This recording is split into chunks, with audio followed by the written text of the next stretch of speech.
किताबका पाना पल्टाइ बस्ने दिन त गएछन्, नजानेमा सिकाउनलाई नयाँ गुरु आएछन्। रटी रटी पढ्ने त्यो युगमा लाग्यो अब ताला, शैक्षिक विकासको नयाँ साथी एआईको पाला। महोदय, अब एआईको पाला। यसोबाका निर्छिर विवेकी निर्णायक मण्डल, नरिवल जस्ता खोक्रा विद्यार्थीलाई स्याउ जस्तो रसिलो बनाइदिनु हुने हाम्रा आदरणीय गुरुवर्गहरू, कमर कसेर हातमा पुरस्कार र निधारमा विजयको तिलक पहिरन पर्खिबस्नुभएका मेरा प्रतिस्पर्धी मित्र एवं सम्पूर्ण श्रोतावृन्द र महानुभावनमा मेरो हार्दिक नमन।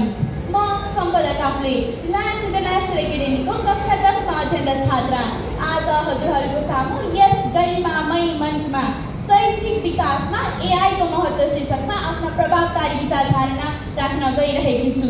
आदरणीय निर्णायक मण्डलको अनुमतिसँगै सुरु गर्न चाहन्छु। धन्यवाद। शैक्षिक विकासमा एआईको महत्त्व, यस शीर्षकलाई मैले निकै गम्भीर तरिकाले लिएकी छु र दुई भागमा विभाजन गरी अघि बढ्न चाहे। एक हो शैक्षिक विकास र अर्को एआई।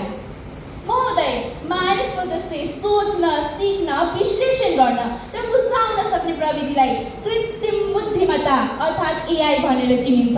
आज यही एआईले नै हामी जस्ता भविष्यका कर्णधार विद्यार्थीलाई नैतिकता र सृजनशीलताको बाटोमा हिँडाउन मद्दत गरिरहेको छ, शिक्षा दिइरहेको छ, शैक्षिक क्षेत्रको विकास गरिरहेको छ। यहाँ उपस्थित सम्पूर्णमा म एकपल्ट आफ्ना नेत्र बन्द गरेर हाम्रो परम्परागत शिक्षा प्रणाली सम्झिन अनुरोध गर्दछु। सम्झिनुहोस् त कस्तो थियो?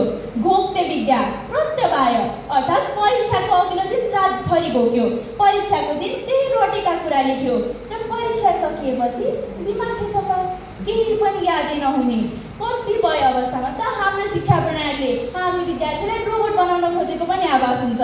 तर विडम्बना हेर्नुहोस् न, आज साँचो एआई र रोबोटले नै हाम्रो शिक्षा प्रणालीलाई वास्तविक मानवीय र व्यवहारिक बनाउन आइपुगेको छ। यही 2-3 वर्ष अघिको कुरा होला। म र मेरा साथी आफू परीक्षा आउन साथ डराएर हे पशुपतिमा पास गराइदेऊ है भन्दै हिँड्थ्यौँ। आज हामी विद्यार्थी नै हे एआई, हे च्याटजिपिटी, हे जेमिनाई, मलाई गणितको यो प्रश्न प्रश्न पारिदेऊ भन्छौँ। अनि अझको कुरा के थाहा छ महोदय? भगवानले त अलिक ढिला सुन्नुहुँदो रहेछ, तर एआईले 3 सेकेन्डमै जवाफ दियो। अब भन्नुहोस् त, शैक्षिक विकास भनेको यही सहजता र गति होइन र? आदरणीय निर्णायक मण्डल, एआई एउटा सफ्टवेयर मात्र होइन, यो शिक्षा क्षेत्रको लोकतान्त्रिकरण हो। हाम्रो नेपाली कक्षा कोठामा लगभग 40 जना विद्यार्थी होलान्। गुरुले सबैलाई एकैचोटि पढाउनुहुन्छ, कसैले छिट्टो बुझ्लान् र कसैले ढिला बुझ्लान्। तर एआई चाहिँ यस्तो गुरु हो जसले हरेक विद्यार्थीको बौद्धिक क्षमता अनुसार छुट्टै गतिमा बुझाउन सक्छ। यो वान साइज फिट्स अल पुरानो परम्परामा ठुलो प्रतिवाद पनि हो। हाम्रा आदरणीय गुरुवर्गहरूले हाजिरी राख्न र कपी जाँच गर्नमै फुर्सद पाउनुहुन्न थियो। अब त्यो झन्झटिलो काम एआईले गरिदिन्छ। अनि हाम्रा आदरणीय गुरुहरूले हामीलाई नैतिकता र सृजनशीलता सिकाउन समय पाउनुहुन्छ। हामी अहिले 21औं शताब्दीमा बस्छौँ, सपना डिजिटल नेपालको देख्छौँ। तर शिक्षा प्रणाली भने 19औं शताब्दीको जस्तो चक्र डस्टरमा मात्रै सीमित राखेर हुन्छ? पक्कै पनि हुँदैन नि महोदय। प्रविधिको उज्यालो कक्षा कोठामा पुगेपछि पो शैक्षिक क्षेत्र विकास हुन सक्छ त। फेरि समाजमा कतिजना व्यक्तिहरू यस्ता पनि हुन्छन् जसलाई यस दृष्टिकोणबाट सङ्कोच हुन्छ। उहाँहरू भन्नुहुन्छ, ए एआई आएपछि त विद्यार्थी बिग्रे, सबै होमवर्क एआईबाट सक्छन्, यो सिक्थेन, यो एआई नै खराब। तर म ती आलोचकहरूलाई प्रश्न गर्न चाहन्छु, के जब बजारमा क्यालकुलेटर आयो मानिसले गणित गर्नै छाडे? के जब बजारमा गुगल आयो मानिसले पढ्नै छाडे?